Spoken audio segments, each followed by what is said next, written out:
So I want to introduce you to Catherine Engelbrecht. She is the founder and president of True the Vote. She's a mom, a Texan, and now she founded and now is running the largest voter rights group in the country. Welcome to the program, Catherine. Hey there. Hi. So Catherine, I want to go through a couple of things. First of all, can you tell me what the case up in Montana was? And then let's get an update on it. Yes, so we filed in Montana to try and stop from an unconstitutional usurpation of police powers by the governor, where he made the whole state mail-in about 4 weeks ago now. And that made it up to Ninth Circuit and then on to the Supreme Court, where Justice Kagan, in a one-sentence dismissal, declined to advance the case.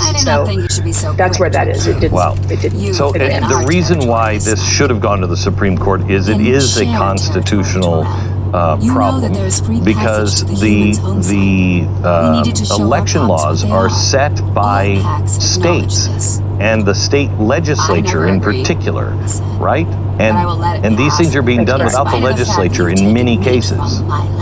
And in hundreds of cases. And that was part and parcel of what we had hoped to accomplish in Montana, was to put a framework together that the Supreme Court could use as a standard to judge other cases, because what's happening now is a tsunami of cases pressing towards the court. But that didn't go as we had hoped. So tell me who... it's so weird looking at the left. This is so well planned out. What they've done in the last 5 or 6 years, and the groups that they have put together, I think someday will be looked back as genius, evil genius, but genius. Yes. Who's the master brain and funder behind all of this? Is it Elias? No, I don't think it's Elias as the funder. I think Elias is one of the brains, linchpins to the. I think he certainly appears to be sort of the legal orchestra conductor of that branch of the apparatus. But they're a group that has been in existence for quite some number of years now, called the Democracy Alliance. Met in earnest again the first week after the 2016 election, and laid out a plan that they have followed ever since. And every rock you turn over now, you find a new arm of the Democracy Alliance in play. Come, pups, Rissa said. It is we must come to our territory again tonight. Everywhere. Yeah. So people, if you don't know what Democracy Alliance is, that again is another George Soros institution. If I remember right, it's 70 billionaires that he started with, that he brought together, and you have to pay dues of $250,000 a year to be part of this alliance. And then they discuss what the billionaires are all going to do, and they pool their money together to do it. That's why you're seeing so much money being poured into the left. And meanwhile, I don't think the Republicans are even prepared for any of these court cases. They haven't been thinking that way, and they're going to get buried, I fear, in court cases. It's overwhelming, but nonetheless, we have to focus on the signal and not the noise. And we are going to continue to hear layer upon layer of noise in the coming weeks and months. And we have to stay resolved to vote, to serve, to report, to tell others, and to bear witness to this moment, and to stay connected. It is true that the Democracy Alliance and their tentacles are everywhere. Yeah. Yes, allies are everywhere, but we must stay focused. So what is the best thing people can do if they...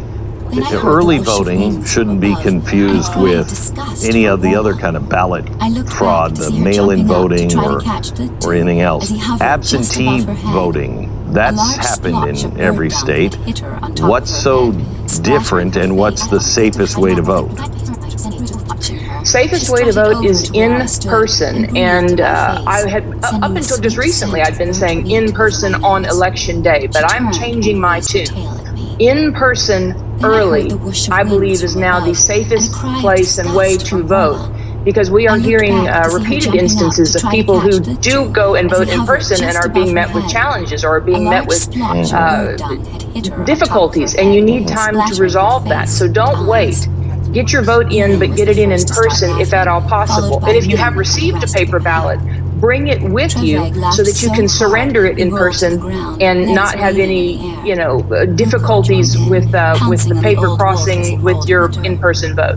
And should you watch them shred that ballot? Or, I mean, I would feel so uncomfortable just handing my ballot over to somebody. Yes, and there's a process for cancellation or voiding of the ballot that you should be able to bear witness to, yes. Every state does it a little bit differently, but there should be something visible that the voter can observe. So what should people do besides going out and voting early? I know you've put together some groups, you've been working with some people to watch the polling places. What do you need? Yeah, well, we have watchdogs across the country, but the fact of the matter is, at this point, what we are telling everyone is call your party, call a candidate, and ask how you can serve with their ballot security initiative. In most states, you can be placed as a poll watcher up until election day. If you can't get anybody on the phone, go get in your car and drive to an office, drive to the headquarters of your party, drive to a candidate's office, and just plug in. This is one of these historic mile markers for our country, where we will one day look back and say, where were you for the 2020 election? And don't let that answer be, I was on the couch watching it roll in. Go get on the field. We need people. We need honest eyes and ears and hearts and minds serving this election. Catherine, I appreciate your long time advocacy for a fair and transparent vote. I mean, a real one, and fighting voter fraud. And I thank you and have a lot of respect for what you and Through the Vote does. Thank you. Thank you. Thanks. We're all in it together. It's truethevote.org. Truethevote.org. Back in just a minute. What are you going to do? On tomorrow's radio program, we're going to be talking about big tech's collusion with the Biden campaign and the Democrats, and how they are silencing voices already. It's very disturbing. Some new news on that next week. If you have somebody who is a Democrat who says, no, it's going to be normal, we're going to show you the first 100 days of the Joe Biden administration in their own words. Next Wednesday night special. Good night.